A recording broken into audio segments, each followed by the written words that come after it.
What's up, guys? It's Colin with colin.colinthecoach.com. Check the link in the description if you're interested. Today's video is going to be about stretching, why it's important, how to do it, and we're going to tie in how to get the middle splits in there with that. That being said, reasoning behind stretching, why you need to stretch, is muscle-tension relationships. You want to think of your muscles like rubber bands, okay? They're rubber bands that you consciously contract, okay? Now, my muscles after stretching would be this thin red band. Before stretching, it'd be this purple band. Muscle tension is a state where the muscle could almost just stay contracting, or your ligaments and tendons almost have a certain level of flex to them, and mainly it's just from being tight from lifting or just going around day-to-day life.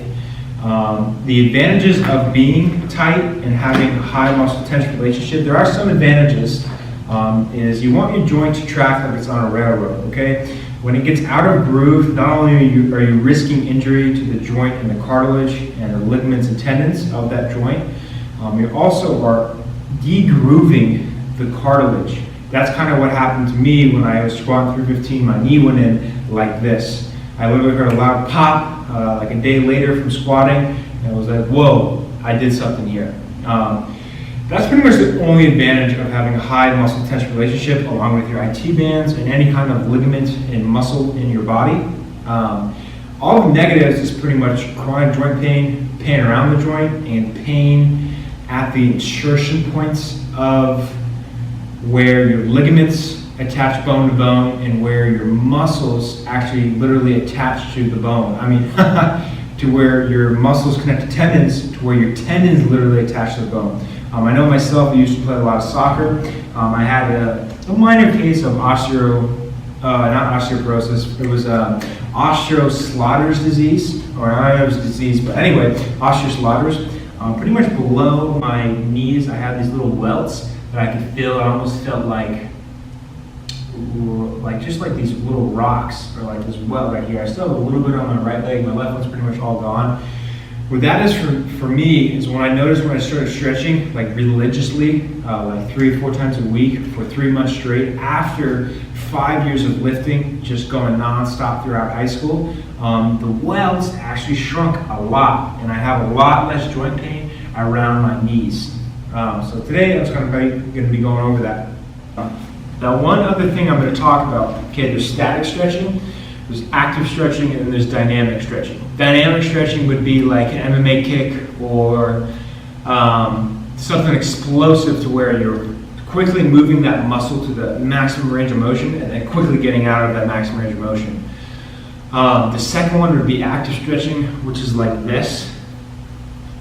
I'm applying tension to the muscle and I'm relaxing. Okay, so you want to think about it like this. There's 2 central organs. There's muscle spindles, and Gorgite tendon reflex. Okay, muscle spindles control the length of which a muscle will lengthen. Gorgite tendons, or tendon, I forget how to pronunciate it, but if you Google it, you know what I'm talking about. It controls the tension of the muscle.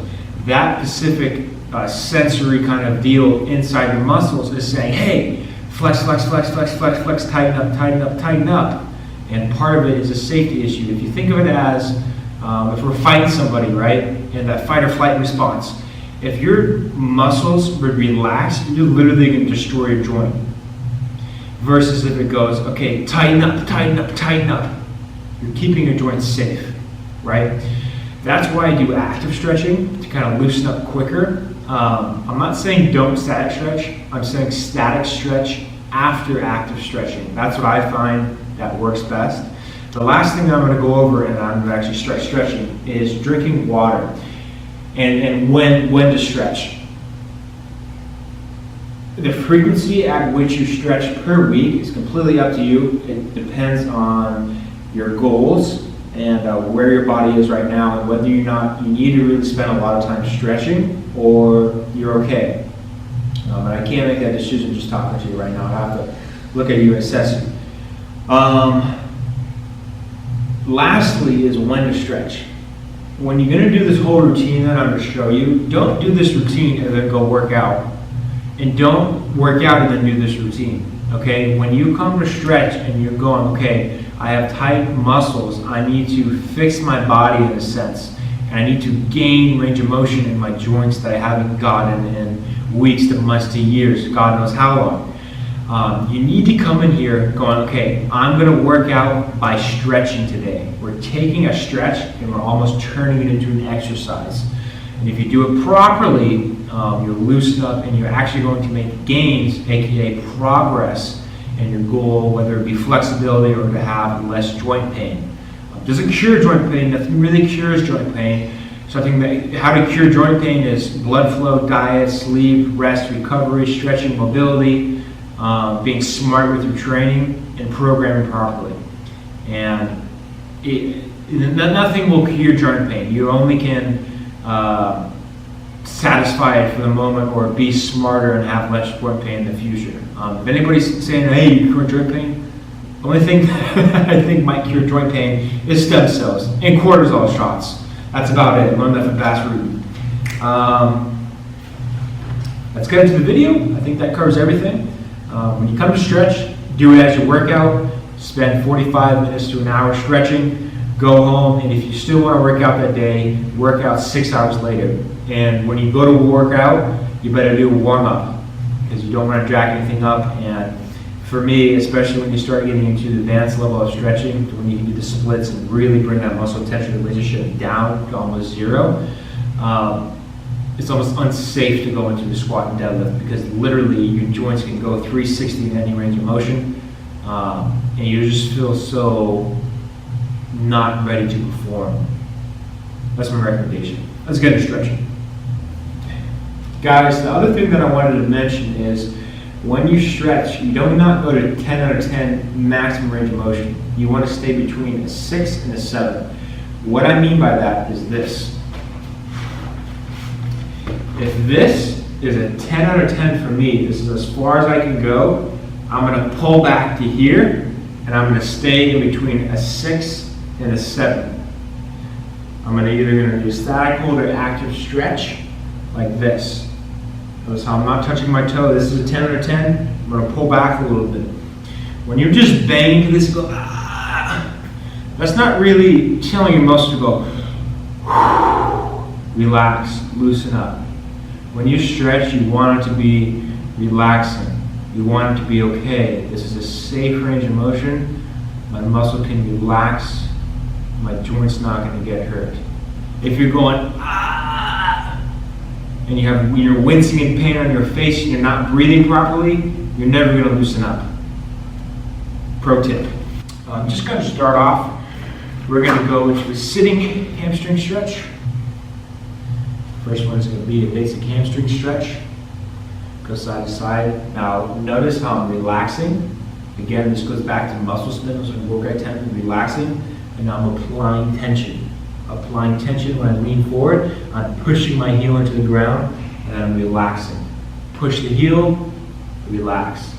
Push the heel, relax. Last time, push the heel, relax. I'm going to do a few more. I think you guys got the gist. Again.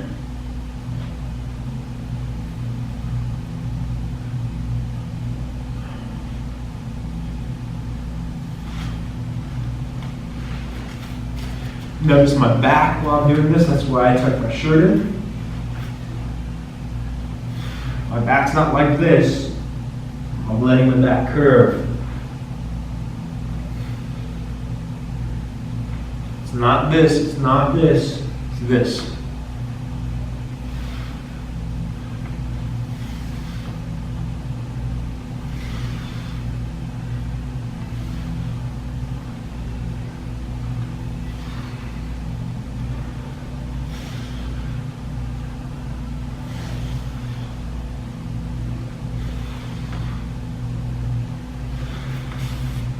Okay, that's the first one I like to do.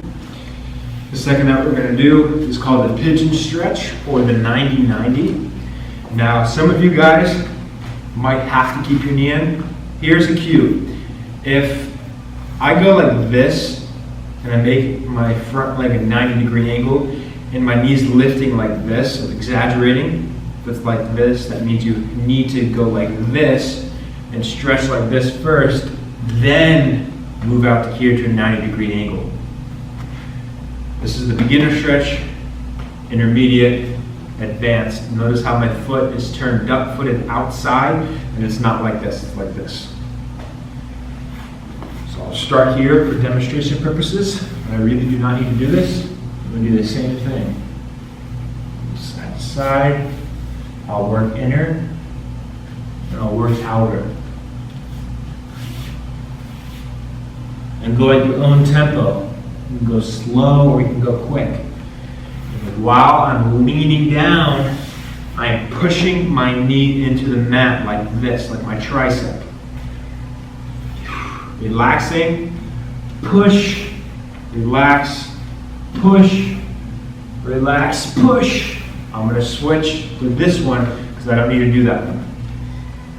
Push, push, push, push. Here's what we're going to do next. Forearm on the knee. Keep that knee down. We're going to stay on the inside. We're going to rock, relax, flex, relax, flex. Again, I'm pushing that knee into the ground. Now what I'm going to do is take this one right here, excuse me, go this way.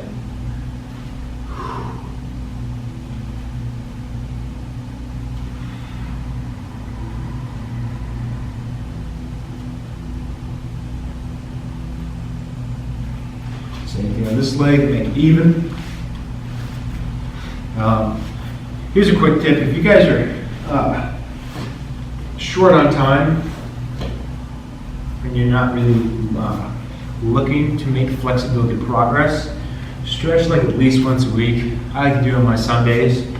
Right now I stretch like 3 or 4 times a week. Trying to make some gains, but another story. Wow, okay. So this hip a little tighter than my other one.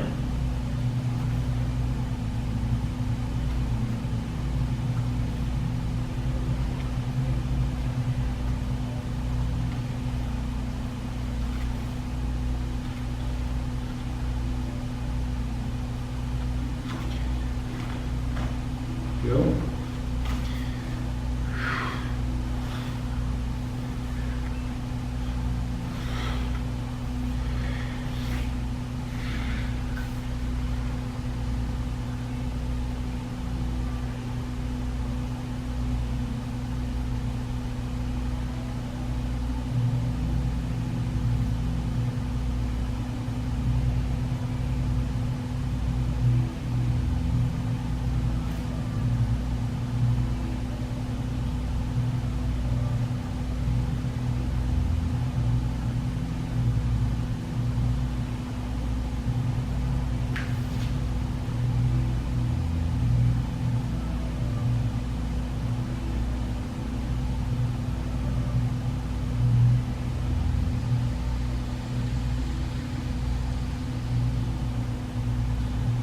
Good. Now we'll switch to this one. We're going to come back to this stretch later. Just like to do it real quick. Come here, come forward a little bit. Now if your knees are like this, try to keep them straight. Flex your quads and go like this. If you're going like this and you're coming forward and your knees are coming up, just don't come that far. So that's what you do. If your knees are coming up, try to flex your quads and keep them down. And don't come that way. Go this way. Whoa. Same thing. I'm not keeping my back straight. I'm letting it bend as much as possible. Nice, slow, controlled. All right. For me, I can go like out here.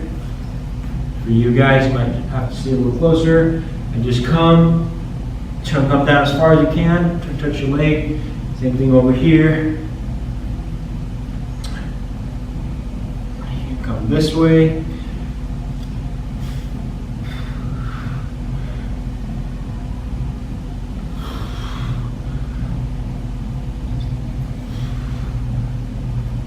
more. Okay. We're going to a sitting squat. Like this.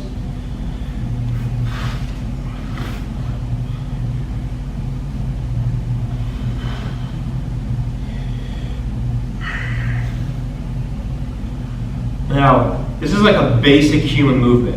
If you literally cannot sit in a squat like this comfortably, and you feel like you're gonna fall down, it's probably a big indicator that you need to stretch. You need to work on this range of motion. Because this is like literally basic biomechanics of your body.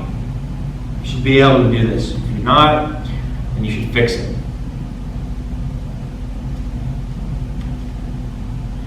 I'm telling you, this stuff is eventually going to catch up to you as you get older. I just turned 20. I'll come up, I'll switch legs. Sometimes I will let my heel lift and come into the ball of my foot, like this, side to side. And another thing, notice where my knees are going. They're pointing towards my toes. They're tracking with my feet. Where my toes are pointing. They are not coming in. If they come in, it's an indicator that you have weak glutes, specifically the glute medius, and possibly your hamstrings and abductors. That'd be a good idea to work on those areas, but especially your glutes. And then sometimes I'll also go side to side, but not let my heel lift. We'll do that also. I'll pop up. Okay, the next thing is going to be hamstrings. Now, you can do as many sets as you want of this. I'm only going to be doing 2 per leg because I'm short on time. I'll do like this. Again, this goes back to active stretching concept and the stretch reflex of the Gorgai tendon. I mean, not stretch reflex, muscle spindles and Gorgai tendon. I'm going to take this band, okay? Make sure this lays down. I'm going to lock it in here. I'm not going to do this. I'm not doing this. I'm keeping it steady here, locking it in, and pushing down. And then coming back up. Down, and then back up. If your knee is doing this, it's a big indicator that you have very tight hamstrings and you need to work on that. For example, this is where I started. I literally could only raise my hamstring up to here, and if I started raising up, it'd go like this, like that. If you can only get to right here, just do this. Okay? And then after you do a few reps, most likely like 12 would be a good number, come up here and then push. Push. Push. For someone like me who's a little more flexible, I can do this. I can even come up here, but that's more of a hip, that's hamstring.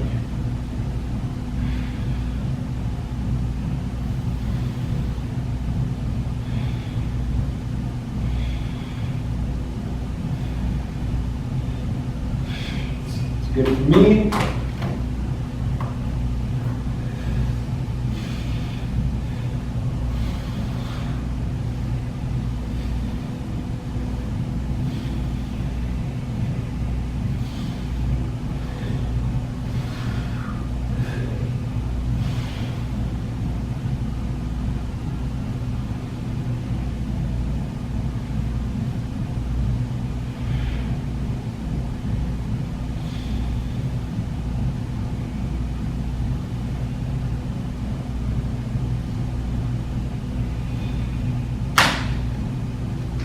Okay, done with those two.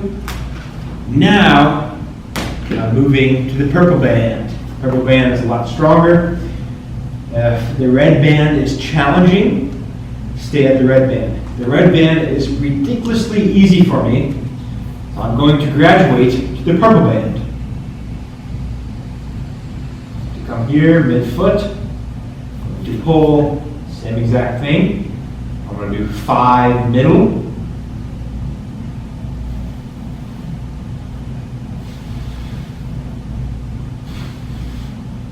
do 5 out. I'm increasing the intensity. I'm pulling more and more.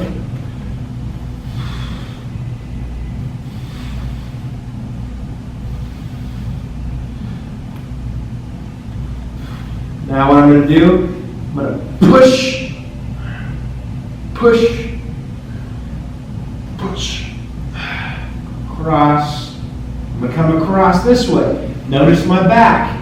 My back is not locked up like a cinder block. I'm letting my back twist over. Same exact thing. Bring this leg up towards my head.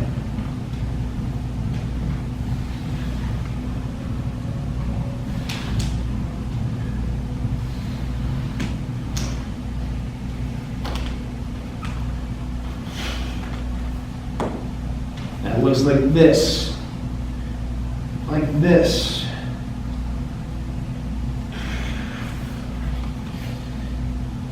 One.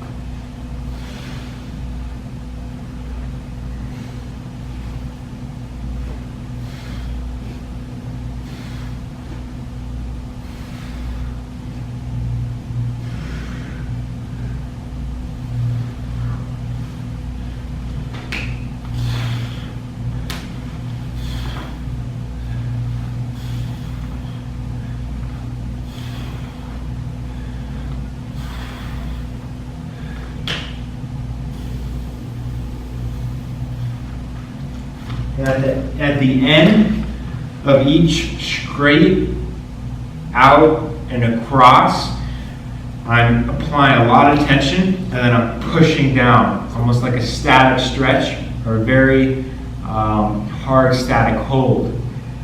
The band is forcing my leg to come up, but what I'm telling my muscles to do is go, hey, contract, contract, contract, flex, flex, flex, maintain this range of motion. This is a hip flexor stretch. I'm going to go like this, knee down. I'm only going to do a few of these because I want to go home. This. Oops. Okay. My knees up here. This is going to be my balancing leg. I'm going to use this leg to control my descent. On my upset, I'm going to take this leg right here. I'm going to push my knee into the ground. I'm going to use it to pull myself back. This leg is helping me balance, controlling the descent. This leg is what's bringing me up.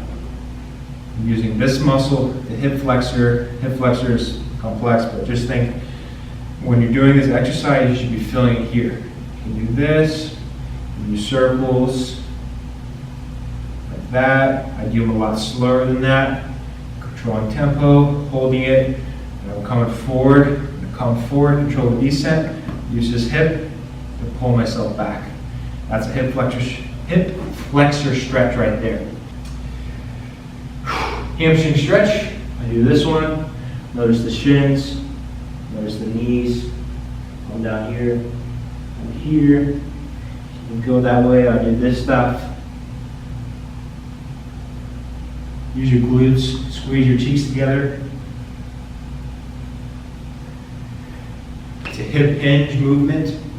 Hip hinge movement here. That's really about it. The only other thing that I would do is you can do standing hip flexor stretches like this, stretching this hip.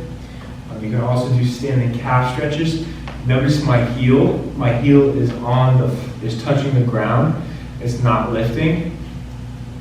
I might do a few like this. Notice my knee just travel forward. Straight knee, putting pressure into my heel. Bent knee, putting pressure into the ball of my foot. Two different, very different stretches for the calves. You're going to feel different. The other one, just to reiterate, is this one. I went over that in the earlier part of the video, so check that out if you're interested. The only last one that I would do would be a wall stretch. If I had a wall right here, Go lazy. If this was a sturdy surface, I'm going to use it as it is. I'm going to push against it. Look at my back leg. The back leg is straight. You could use a wall or even a bike to push up against and then stretch that calf. Do this stuff, you can hold it, it's like a static hold to do minor active stretching for the calf. I will show you some foam rolling stuff. The last thing I'm going to show, okay, imagine you just did all that full stretching routine. You've done 2 to 3 sets per exercise. I only did 1 set today because I'm pretty limber and I do not need to stretch currently. I did it this morning. This is how I train the middle splits, okay? I'd either use a chair or some sort of Bosu ball or anything that's an immovable object. I know the Bosu ball isn't, but if that's all you have, you can use that. I'm going to go like this, down, spread my legs, and as I'm doing this, guys, I am literally pressing into the ground like this. So I'm trying to make a hole in the ground with my feet. I'll come down to the middle. This is as far as I'm going to go right now.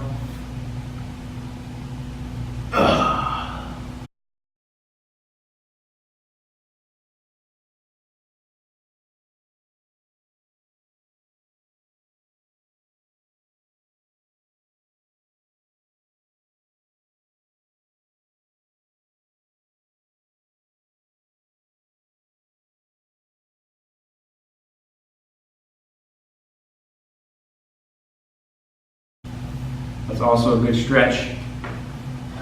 And I can do the splits, but it's not happening right now.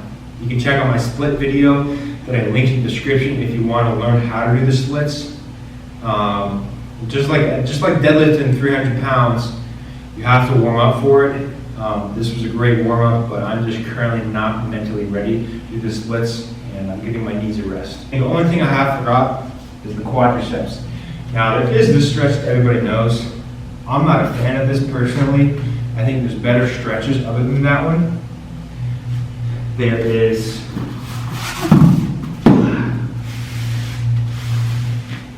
this one.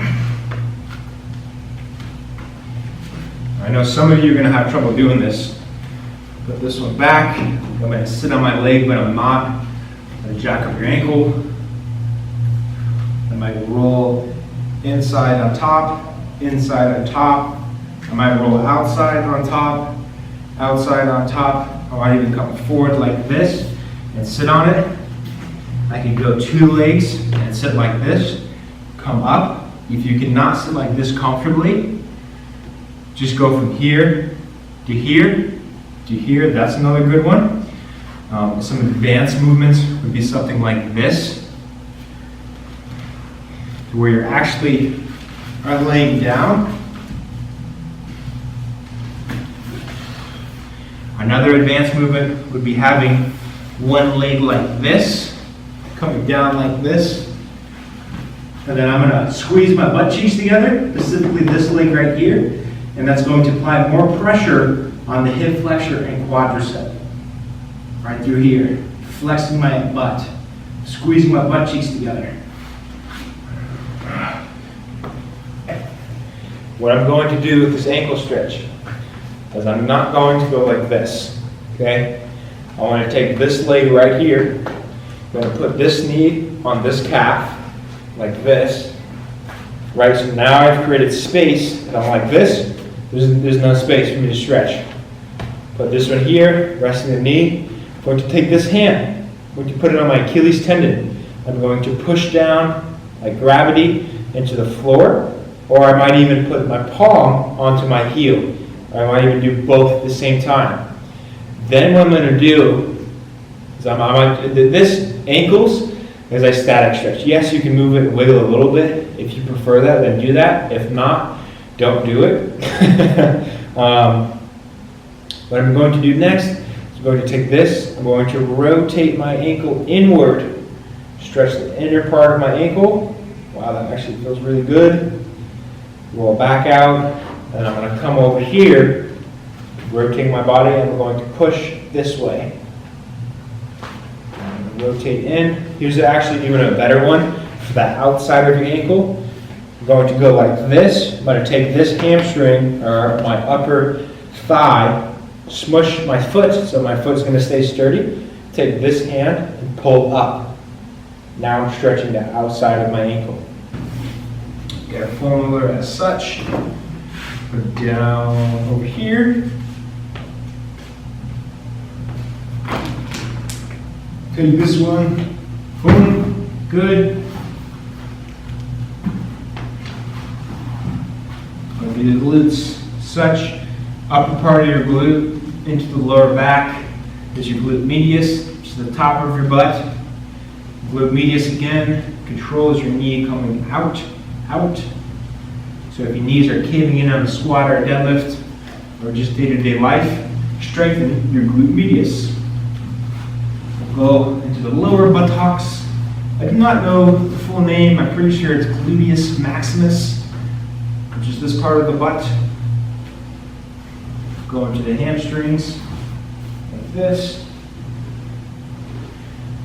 Now, with SMR, what you want to do is find a knot / an adhesion / a painful area on your body.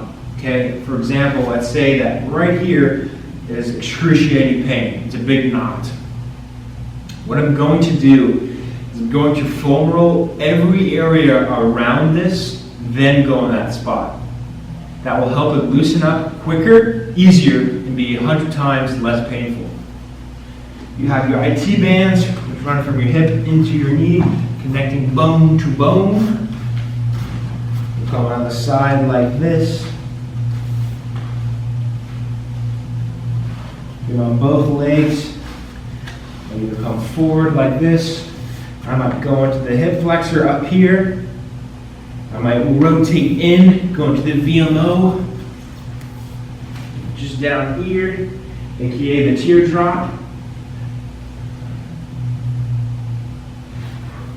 I might go into the adductor, aka the inner thigh, like this.